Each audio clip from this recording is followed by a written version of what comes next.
The digital market is supposed to boost Europe's economy, but the current copyright regime isn't helping. It hinders the exchange of knowledge and culture across EU borders, says German Green MEP Julia Reda, responsible for the report on the new copyright legislation. Critics say she might have gone too far.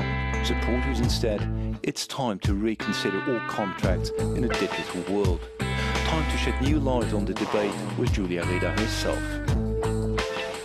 Okay, so we received quite a lot of questions. 4 of them are here. I'll show you. The first one from a filmmaker.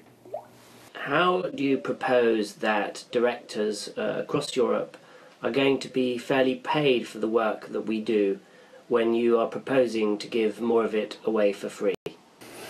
Are you really proposing to get it away for free? The main proposal is that people should be able to access works in the first place, whether free or paid for.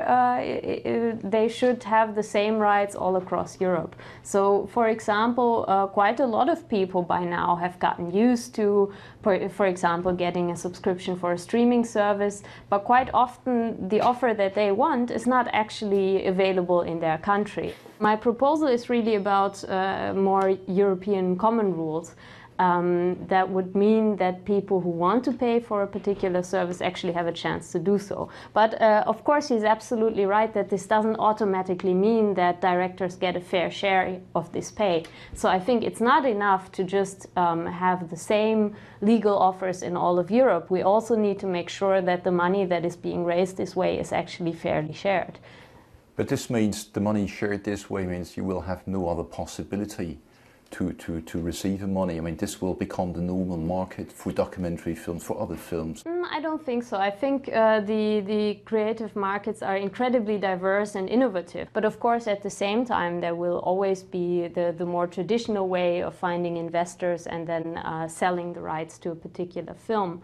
But the fact of the matter is that today, a lot of European films are actually not available for video on demand at all in the EU. But do you open the possibility to other people to use these images part of a film or a documentary film? Well, to some extent this is already legal. So, for example, in quite a lot of European countries you are allowed to quote from a movie if you are, for example, doing a review or something like that. What I want to do is to harmonize these rules to make sure that a user of a creative work has exactly the same rights no matter where they are. Question at the end of this director here is to say, how do you guarantee me this? There has to be a mixture of measures. There has to be public funding for culture, there has to be a functioning market, but there is no magic bullet that guarantees anybody to always be able to live off their arts. We just have to make sure that we have an environment where, you know, culture can flourish. I don't think it's about a guaranteed salary anyway. Exactly, but, exactly. Okay,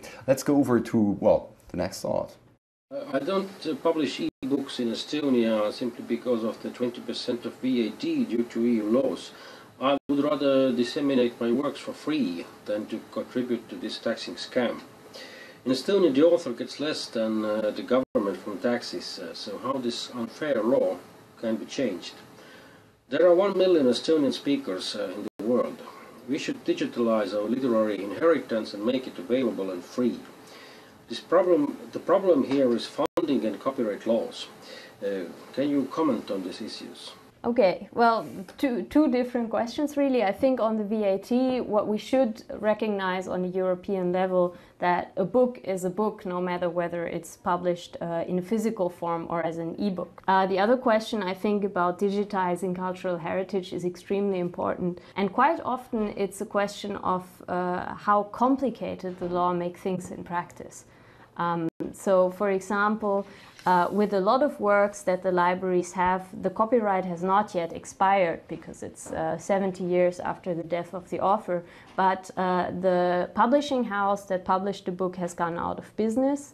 The author's heirs can no longer be found, the work is no longer commercially available, so it's extremely difficult for them to actually get a permission to digitize this work because quite simply the right holder cannot be found. Next question. Yeah. It would be a true revolution if musicians finally started receiving royalties from internet for their work. I support the internet campaign. What about you? Yeah, I mean, it's a scandal that you have the big record labels that are basically telling the people under contract, well, sorry, you've signed away your rights for all future uses, and music streaming is simply covered by that, and therefore you don't get anything. So it's not that people aren't paying for online streaming of music. It's just that the entire revenue stays with either the record label or with the intermediary, and there is no obligation to actually give a fair share of the money to the artists. So yeah, I think. Do you see a way out of this model? There is a way out. I think we can, to some extent, give artists the possibility to renegotiate their contract. Okay, so let's wait how copyright will develop in Europe. Thanks a lot. Thank you.